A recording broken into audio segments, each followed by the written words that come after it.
This is Mitch, and welcome to the Real Estate Investor Summit podcast. We have Will Mitchell going to talk to us today about investing in Belize. He's written a book about it. He's over there actively doing it, and guess what? He's even owner financing in Belize. So we've got a lot to learn from Will Mitchell.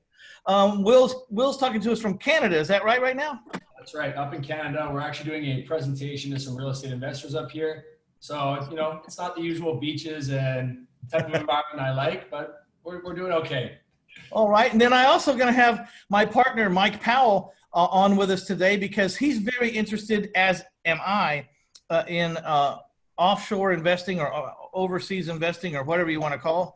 What do you call it? Overseas and offshore investing? What do you call it? International investing. International investing. There you go. That's the word I was looking for. So tell us a little bit about your history, who you are, where you came from, and how did you figure out that you could proliferate in a different country? Yeah, that's a great question. So obviously I'm originally from Canada, but being a younger guy, I started out in real estate in Canada. I worked for a company called Main Street Equity Corp. It is the second largest multifamily company in Canada. Basically worked there for a few years, learned a lot of great stuff from the CEO of that company, and wanted to look abroad, look to different markets where I could find opportunities. Being a young guy, not having ties right now. So I said, why not get out of the cold of Canada? And went to Belize.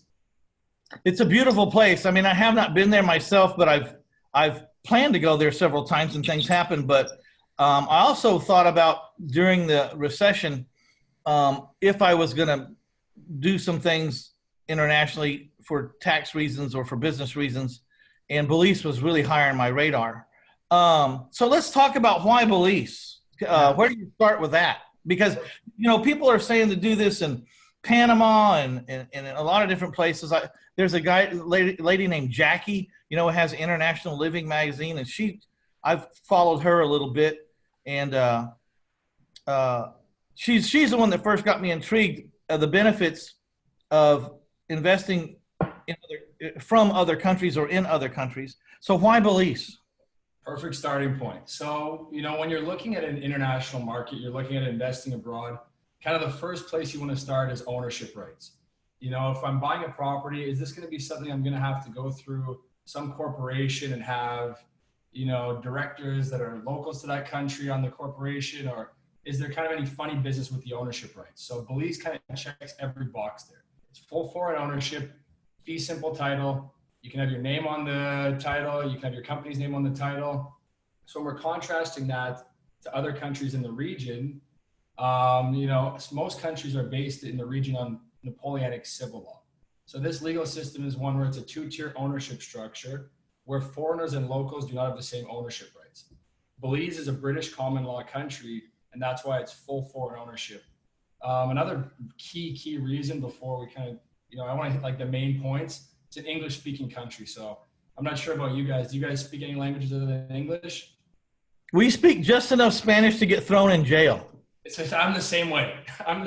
But when, and then we don't know enough to get out. I was going to say, we just know enough to get into jail, but we don't know enough words to get out of jail. So we're on the same page, man. The three of us can't hang out in a Spanish-speaking country because none of us are getting the other ones out. Well, that's my understanding, like with Mexico, I'd have loved to buy some stuff because I live in San Antonio, Texas, and Mexico's like our backyard. But the problem is, I think, and I'm not an expert on it because I just learned quickly that it was screwed up and I didn't want to be part of it. But so I quit. But it's like a 99-year lease and you can never really own it. And if they really want to, they'll take your rights in a heartbeat. You know what I mean? Or bring you over and introduce you to the mordida. You know what the mordida is? That's one of the words I know. The mordida, that's the bite. And they want a bite of your apple if you're going to play in their territory. Okay. The bribe, the mordida. The bite. They'll take a bite out of you. So, hey, Mike, you got to turn off your speakers. Is that me? Yeah, you got two sets of speakers on. Sorry. All right, now you're good. Okay, so what part, is there a particular part of Belize that you like? I mean, it's. Yeah, for sure. So when we look at the country and our real estate market, I guess you guys are based out of Texas. When you look at Texas or where I'm from, Alberta, there's kind of key industries that drive the real estate market, right? In Alberta's case, it's the oil industry. When the oil industry is strong, people are moving to Alberta, the economy is growing, real estate market grows with that. When we're looking at Belize, our kind of key drivers are tourism and the baby boomers. So we've been one of the highest recipients of tourism growth in the region over the past several years, which is huge for us because, you know, as a real estate investor, those are the people that are coming down, they're renting our units, right? It's pretty key for us to have people that are going to be going and actually renting these things because that's where the return is generated. Now, with this being said, we focus on the island of Ambergris Caye because 70% of the overnight tourism arrivals go to Ambergris Caye at some point on their trip. When you look at Belize, there's three ways people can come to Belize. They can either come by land, someone driving through. Generally, they don't have a big impact on our real estate market. It's a local traveler. They may be going from Guatemala to Mexico and they'll stop in Belize for a night. The second way would be boat. So the cruise ship's coming in and those passengers, they dock in Belize City, get off the boat, buy a couple of knickknacks, and then they get back on the boat and leave. So they don't have a real impact on the real estate market either. The ones that really impact the market are the overnight arrivals by plane. They land, they stay an average of 5 to 7 days, and a certain percentage of those people, which has been growing and growing, invest in the real estate market, get a second home, and that's kind of our real driver and why we focus on the island of Ambergris Caye. So, Ambergris Caye, do they have a shipping dock, a cruise ship dock there?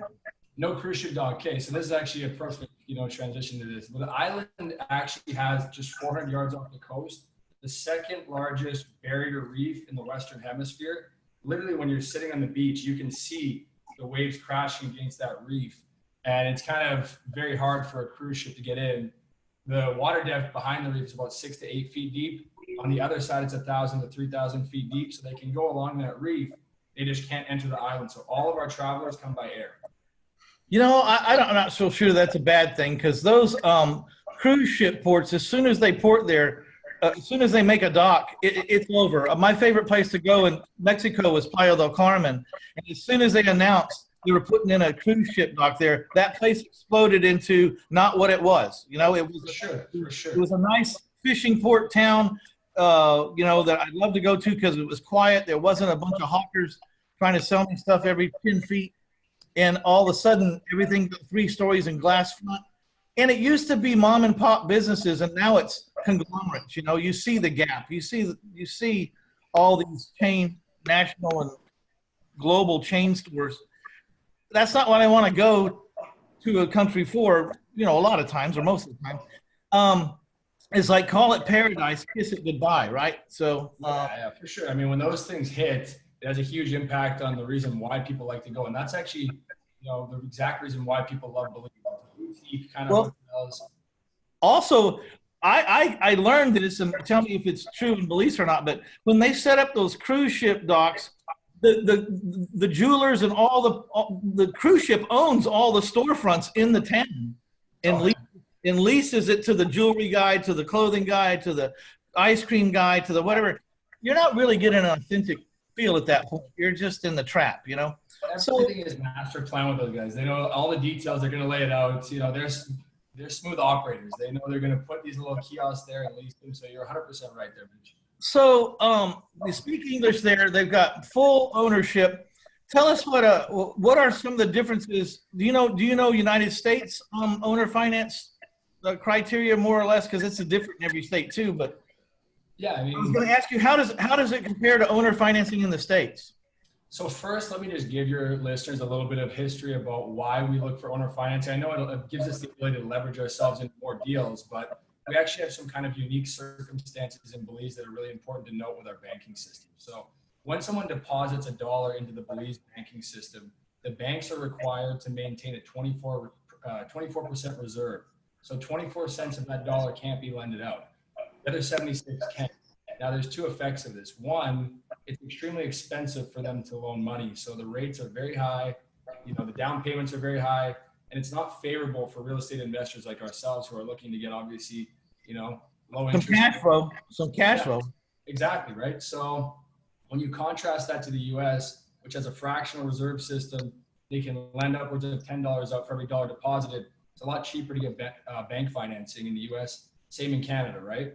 So the flip side of that coin is that we have a very secure banking system. We've never had a bank failure in the history of Belize. So there's pros and cons, right? But with regards to the kind of seller financing, oftentimes people will look for, an interest rate anywhere from 4 to 10%, 30-year amortizations. Really, they can piece together any type of deal they want because it's so common in our market now that a lot of sellers and buyers, it's just, it's in their language. It's something they're discussing while they're making the deal happen. So other ways people will look at, sorry, go ahead, Mitch.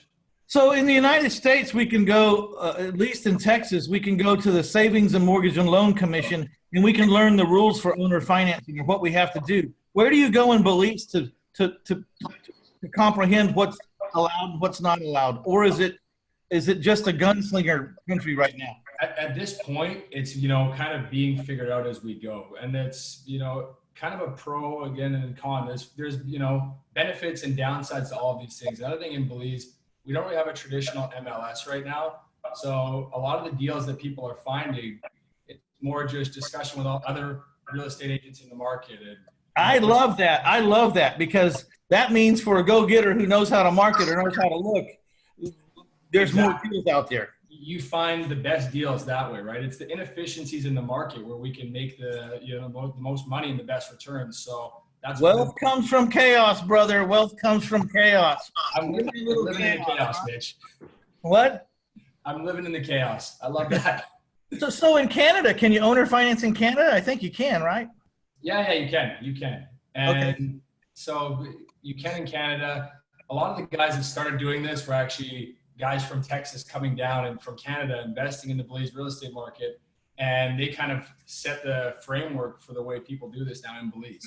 Leave it to Texans to be out on the frontier fighting all the unknowns, man. We're like born for that, I guess. I don't know. So have you done some owner finance deals yourself there? For sure. So I've, Can you give us a case study? Tell us a couple. So let me give you a couple deals. One deal that I recently did and that I'm working on with a partner of mine, we basically in Belize, they have these Mennonite guys that do amazing wood construction. I'm not sure you guys know what a Mennonite is. It's these guys, they drive these horse-drawn carriages and stuff, but some of the best builders in Belize. So we secured a piece of land in an area called Secret Beach on Ambergris Key, seller financing. It was a 30-year amortization, 7% interest, 10% down on that lot. And then we used these Mennonite guys. How big was the lot and how much did you pay? Yeah, so the lot was 60 by 75. It was a smaller parcel, and we paid $30,000 for that parcel. But we put 10% down on that deal. Is it on a beach? It's off the beach. It's off the beach. How far off the beach? What Belize to note is that all the beaches are public access. It's a 66-foot beach reserve called the Queen's Beach. So from an investment perspective, for someone like myself, instead of paying, 10 times the price, I'll find something on the main road going down to the beach where I know I'm going to capitalize on the same traffic, and my return all of a sudden spikes up significantly higher. Not saying I wouldn't invest in the beach, but just something to keep in mind, right? So they own the first 66 feet, the Queen's Beach. I get it. Ooh, so fancy. Well, no, I like it. The Queen's That's a Beach. good name, for sure. Telling you straight up, that's my beach. Don't mess with it. You can't buy it. You can walk on it. You can enjoy it, but it's my beach. And Exactly. Something to be said for that. For a real estate investor, it makes sense for us to go maybe a second row off the beach or a third row off the beach. Obviously, if you find a good deal on the beach, I would never say to avoid it. But in that particular case, that was a deal that we did to secure the land, $3,000 down. So there's a lot of deals like that on the market right now. Okay, so what did you do after that? You bought it. You paid $30,000 with $3,000 down. You financed it for how many years at 7%? 30 years at 7%. No prepayment penalty. Like nothing, like $200 and some dollars. It's fully open, so we can pay out at any time. And what we've done, like I said, we secured a parcel along the main road and basically did simple kind of wood kiosks. And we're not talking about anything fancy, about 200 square feet commercial kiosks. And we leased those things out for $500 US a pop. So they were. So you're saying kiosk. I'm not familiar with the word kiosk. Kiosk is the thing we put our credit card in to order whatever it is we're ordering. What do you call it? What is a kiosk over there? So it's kind of like what you were talking about with the cruise ships. When people get off the cruise ship and they see all these little, things like tiny shops, I guess. So it's a little like shop, shack, whatever. They open it up. They sell their goods. Exactly. Cool. So you got these little vendors that you're leasing space to $500 a month. Is that what you said? Yeah. I've got the little vendors. They're leasing space. One guy. How many of those kiosks could you get on that thing? So right now we have 4, but we could fit probably 4 more and just do kind of a little diamond shape with them. Okay, so let's just say 8. That's $4,000 a month, and you bought this land for $3,000 down, and your payments like, I haven't done the math yet, but like $290 maybe. Yeah, and the kiosks were about $4,000 per unit. And on my YouTube channel, you can look at literally, you can see these little kiosks that we've done. You can see the businesses in them. You built the kiosk for about $4,000 per unit. Yeah.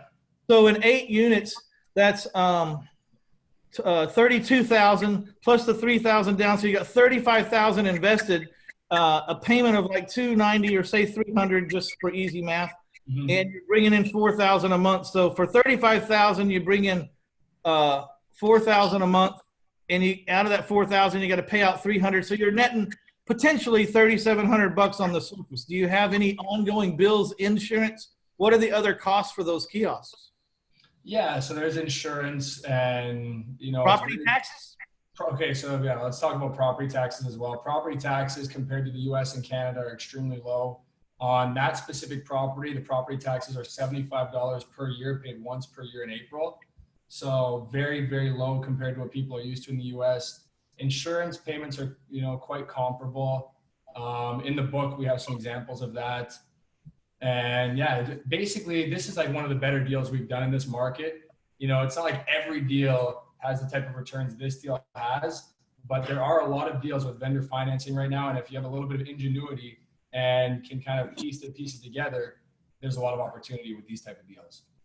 Well, and I appreciate your transparency and being honest, and not because I don't like it when people just give the highest, best upsides and don't tell us anything about the downside. For sure. Mike, you're being awful quiet over there. If you don't shut up pretty soon, I'm gonna have to. I'm sorry. I'm on Hotwire looking at plane tickets to Belize.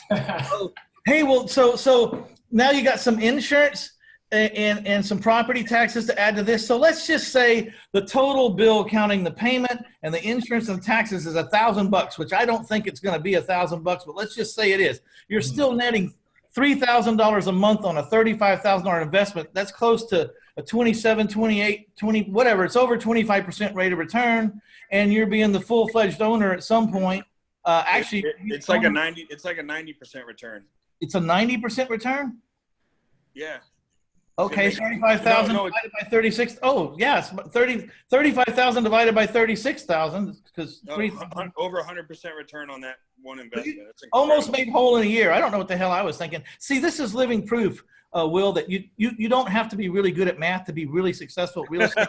Just make the margins so big that your mistakes don't matter. That's a great point. Oftentimes, this is one thing I've learned from a lot of my mentors. It's not the smartest guys that do the best. It's the guys that take action and actually, pull the trigger and go into different markets and invest. And, that's key. Okay. So Will's given away this little report. It's called 5 Biggest Mistakes People Make When Investing in Belize. If you want to get that absolutely free, just go to reinvestorsummit.com/Belize. And you spell Belize, B-E-L-I-Z-E. B-E-L-I-Z-E. For those of you who aren't great spellers like me too. So I'm not only not good at math, but I'm awfully horrible at spelling. So I had lots of disadvantages coming into this business. I also have dyslexia and ADD. So, just put all that shit in a soup and mix it up. Yeah. And then go into real estate. It's going to be a wonderful journey. I've had more train wrecks. Oh my God. Okay, so but 5 biggest mistakes people make when investing in Belize, but also when you go to reinvestorsummit.com/Belize, you can check out Will Mitchell's book. He wrote a book called Investor's Guide to Belize Real Estate, and he's going to give away the first 30 pages of that book too. So please go to reinvestorsummit.com/Belize if you're interested in this. Get more information. I'm sure there'll be a lot more in those show notes as we have time to figure out what Will wants us to have in there. And I don't know when his speaking engagements are, whatever. Those show notes are evergreen. So if you ever want to change it or add some dates or add something to it, it's always ready. Just call us and we'll adjust it to whatever is going on today. Awesome. How do you spell hamburgers Keys, Ambergers, A-M-B. Amber, Ambergris. Caye. It's spelled Caye, but it's pronounced like key, like a key. And just one more note I want to touch on with the book too. I'm sure as many of your listeners know, when you're looking to invest in real estate, the key things are the people you have around you, the real estate team, right? So the book wasn't just me that wrote it. I actually leveraged the experience of experts in their specific field. So we had bankers, architects, developers, lawyers all come in and give their expertise. And we kind of put all of that into this book. So instead of just taking my experience, I figured let's get the most qualified guys and put it all into one book for people who are interested. So how is crime in Belize, or how are the police, or how is it dangerous, safe? What's the take on it? Really great question. So like when you look and you see the headlines coming out of the US, sometimes you'll see something talking about, some major crime in Belize. A key thing to note, 91% of the violent crimes in Belize take place in the south side of Belize City. So we're on the island of Ambergris Caye, which is about 12 miles away on an island. You literally have to take a plane. And when we're looking at the kind of landscape of crime in Ambergris Caye, the biggest kind of thing we have is, someone getting drunk and borrowing your golf cart or your bike or something. It's very, very safe compared to Belize City. A comparison I like to make just to give people some perspective. When you're in Beverly Hills, you're only about 30 miles away from Compton. And as we all know, those are very different landscapes. But Belize, because it's a small country, population of about 370,000, when some major crime happens, it's very easy to skew the data. Like, I'm not sure, you guys are based out of San Antonio. What's the population of San Antonio? 1.7 to 2 million, depending, surrounding areas. Right. So when you're looking at San Antonio versus Belize, even we're 370,000 people only. So when we have a major, issue in the south side of Belize City, it kind of affects the whole country and puts a bad light on it. When the reality is, there's the kids at lunch in Belize on the island we're on. They literally just go around on the island. You'll see expats all over. It's a very close-knit community. The Belizean people are some of the nicest people in the world. There's so many Texans in Belize because there's direct flights from Houston, direct flights from Dallas. The flight's about 2 hours long. So the island compared to the city, it's like two different worlds. Well, it's also, like I say, I had my vacation with Mitch the last 5 years, and we go to Mexico, and everyone's talking about Mexico is so dangerous and everything. I said, if you look at a lot of that crime, like 98% of that crime is at 2 o'clock at night, trying to find a hooker while you're high on cocaine. That's when those people are having these troubles. Don't do that crap, and you won't be one of those statistics. There's like a 98% chance it won't be you getting stabbed or robbed or killed. For sure. Is that kind of the same thing? Even those crimes down there are happening at 3 a.m. and bad things going on. Yeah, it's you don't want to be wandering Belize City at 3 a.m. Personally, I tend to avoid it completely. Me and my buddies will go out for beers on the island and go around, and we never have any issues. But yeah, most of the stuff does happen at that time. So during the day, I just wanted to point that out. There's crime, but when it starts happening at 12 noon, then we'll start worrying about it. You know what I mean? Yeah, for sure. When guys get drunk, that's when bad things happen in San Antonio or in Belize. Did you hear that, Mike? Nothing good ever happens after midnight. All right. So, I don't know, Mike. I'm kind of excited about this. I really do want to go to Belize and check this out. What about you? I'm really excited. I ordered his book while we were sitting here talking to him. This is really neat what you got going on, man. Awesome. So if we go down there, can we meet up with you sometime? Not only will we meet up, I would, try to show you the equivalent of Texas hospitality in Belize, and we can grab some beers. I'll show you guys around. We actually do monthly investor tours where, real estate investors come down and we show them firsthand. We bring in amazing guest speakers. The last investor tour. Hey, can I be one of the guest speakers? Why not? Come down, Mitch. I know owner financing. I don't know about Belize though, so I might not be a good fit, but I can talk about owner financing, and Mike and I would love to come down and talk about that. They'll give us an excuse to go down there, but we don't really need much of an excuse, do we, Mike? Let's line it up, guys. Let's line it up. Yeah, absolutely. For sure. So when you first go down there, I mean, are you saying that you should stay in Ambergris Caye? Am I saying that But right? like, yeah, you're close enough. You're close enough. When you're first going down, it depends what you're looking for, right? If someone actually was actively interested in investing in real estate, I would say don't even bother going to other places because 70% of the overnight tourism arrival is going to Ambergris Key. And obviously, if you want someone to be, if you want a good return, you need tenants and people who are going to rent from you. So So can you do Airbnb there? yeah, you can do Airbnb, and most of again, this is another key contrast. I'm sure a lot of the investment properties some of your listeners have in Texas are monthly rentals. In our specific case, the returns are much higher on a nightly rental. Aside from the commercial project I did, most people are renting on a nightly basis. They're renting through Airbnb, VRBO, and because when you're renting on a nightly basis, you're going to have a much higher return. So what's the taxation? What's the taxation ramifications? Like if I'm an American citizen, but I have an Airbnb or I have one of these kiosks down there and I'm making money down there, is there any tax advantages? So there's no capital gains tax in Belize. There's no estate tax. Like we talked about, property taxes are extremely low. Unfortunately, there's 2 countries in the world where even if you declare non-resident, you're still taxed on your worldwide income, and the USA happens to be one of them. So, for me being Canadian, when I declare non-resident, I'm only bound to Belize taxes. Americans still have to pay some US taxes on that income, but in terms of advantages within Belize, there's so many. No estate tax, no capital. How is the income tax in Belize? Income tax in Belize varies based on what type of property you're looking at. Again, compared to the US, all the tax rates are extremely low, anywhere from like 5% in that area. Like we're not talking about a lot of high tax rates. Okay, so when you do an Airbnb, sorry, Mike, go ahead. Just a quick, you're buying a lot of stuff owner finance. Do you ever turn around and sell stuff with owner financing over there? Or are you mostly acquiring with owner financing? Yeah.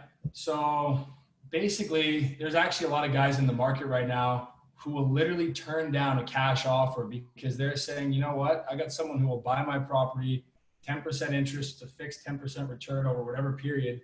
And they just stick to that model. And even if someone came to them and said, here's a cash offer, well, then in their eyes, now I got to take that cash and reallocate it and find something that's going to give me a 6 to 10% return. So you're giving them a problem as opposed to if they're selling with seller financing with that 10%. So personally, yeah. When they make that 10% loan, are they making it where there's a penalty for payoff? No, generally they'll keep it fully open. But if it's someone who's investing and trying to set that up, to have that fixed return over that period, they might put the penalty. For me, on the properties I've sold, I've said fully open because, if someone does want to get out of it, you can figure out where to put that money. Yeah, for sure. Yeah. So, so we still have to pay some tax in the United States. Do they have internet and stuff? Do they have internet and phone and everything on this island, on this key? Yeah. So basically the internet, we just got upgraded. We now have fiber optics. So it's very comparable to what you guys have. You can watch Netflix, do all that stuff. Your phone works everywhere. Literally, we almost drove. So if you go down the coast of the island at the northernmost point, it almost touches Mexico, and there's not a lot of activity up there because it's a national park. But we drove up there and our phones were working crystal clear up there. We have 4G LTE, fiber optic. For me being down there doing business, I need that kind of stuff. Most people on vacation just kind of chuck their phones to the side and don't worry about it, but it's nice to have the option. Yeah, but that's not us, is it, Mike? That's not us. No. We're not doing anything. So how long is this island? It's 24 miles long, 3 miles wide. It's widest. It's kind of shaped like a cigar. And, people do ask sometimes, is it overbuilt? Is there room for growth? And when you look at the region, there's 2 comparable islands. There's Roatan, Honduras, and Grand Cayman, the Cayman Islands. So the population of those 2 islands, respectively, is about 55,000. When you look at our island, it's about 25 to 35,000. So we still have a lot of room for growth. And, we're poised to be kind of the next emerging area within Belize and the Caribbean for that matter. So lots of fishing and scuba diving, I'm sure. Yeah, that's the one thing we haven't even talked about yet. The fact that literally you're in one of the more beautiful areas in the world. We have these amazing white sand inlets. We have the 2nd largest barrier reef in the world. For me, I'll hop out on my boat. You can go snorkeling and it's like swimming in an aquarium. If you actually compare to the Great Barrier Reef, we have more living reef than the Great Barrier Reef. So you can go reef fishing. You can take your boat outside the reef, go deep sea fishing. If you want to go to the leeward side of the island, you can do some fly fishing. And, you know, if you have a spear on your boat and you're feeling a little more adventurous, you can throw your spear in the water, do some spear fishing while you're at it. The fishing is unbeatable. Wow. So, Mike, how far is it to Belize from Texas, and how much it cost to get there? It looked like it was about $600, and it's like from Houston, it's like a 3.5-hour flight or so. And it's $600 round trip? Less than that. It's like 2.5 hours, something like that. Like it's a quick jump over. Okay, yeah. I mean, it's just south of where we go in Mexico, Mitch. Like just south of it. Yeah. So okay, Will, I got to sell myself to Will now. Will, I've written 3 books. I could talk to your audience down there. We got a great audience, and I'd love to share your stuff, Mitch, for sure. I know we'll definitely be sending this podcast out to all of our audience as well, and you know, anything else we can do with you, for sure. Let's make it happen. So, Mike, I'm really intrigued about this, but is this one of those things we said we're not going to do, or is this something we're probably going to look at anyway? Oh no, this is something we look at anyway. Okay. I want to make sure. So we have this rule, like no more new businesses. I mean, because you have these great business ideas and you think they're going to be you know, fine and everything, but every business takes everything you've got to get it off the ground, you know? So we've learned, like, you know, every time we talk about another business we recognize, we just slap each other, because we have 6 businesses right now and they all play off of each other. And a lot of them have been long time standing. Yeah. You know, they're all kind of incestuous, you know. It's kind of like, you know, if you have a lumber yard and you're shaving trees into boards, well, one of the things you have left over is sawdust. So like, what do you do with this sawdust? Because you're going to have to pay to take it to the dump, or you could figure out how to make it into boards. You know what I mean? And then you could sell the boards. So we're trying to take the byproducts of our business and make something out of them. So that's how we end up with 6 businesses, but they're all interrelated.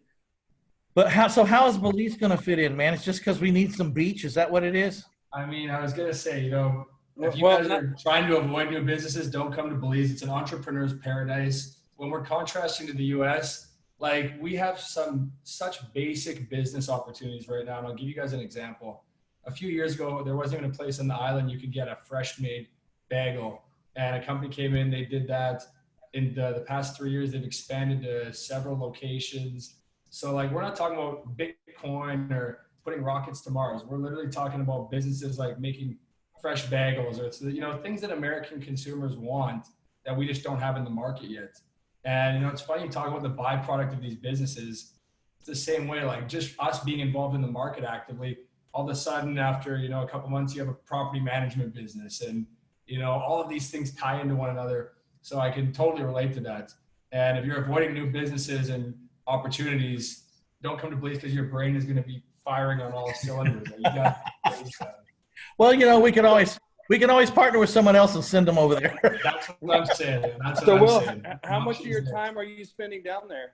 So, you know, up to about 1.5 years ago, before we had the book, it was almost full time.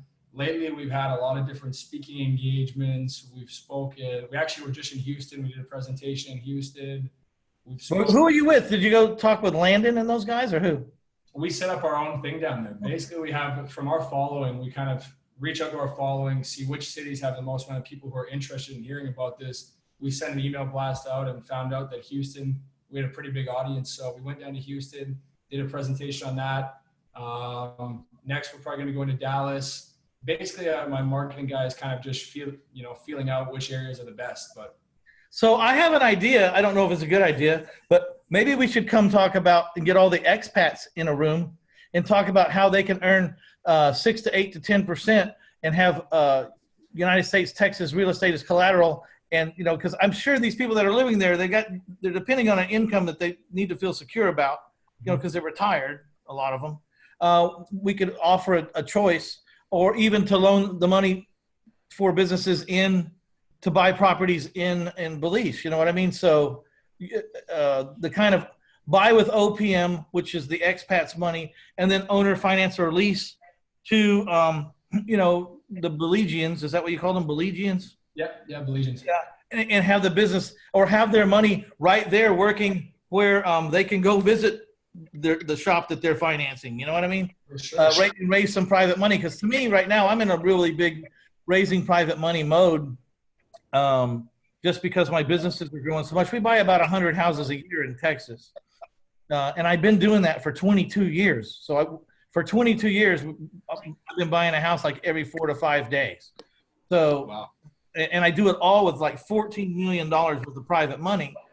And they have the house as security. And so I'm usually I average borrowing 58%. So if I'm owner financing this house for 100,000, we average borrowing 58,000.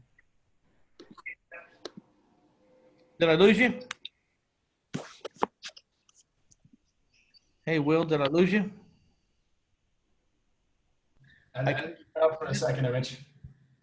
Okay, I can hear you now, but your lips. Am I good now? Yeah, you're good now. Okay. So where did I lose you at? What part? Let's do an edit here. Where did I lose you? It was like 30 seconds ago. Okay, well, so typically our model is we use OPM or other people's money or private lenders to buy houses, and then we sell them with 30-year fixed owner financing. And so when we borrow the money, we average borrowing like 58% of what we can owner finance the sale for. And so let's say on a $100,000 house, we average borrowing $58,000 in Texas.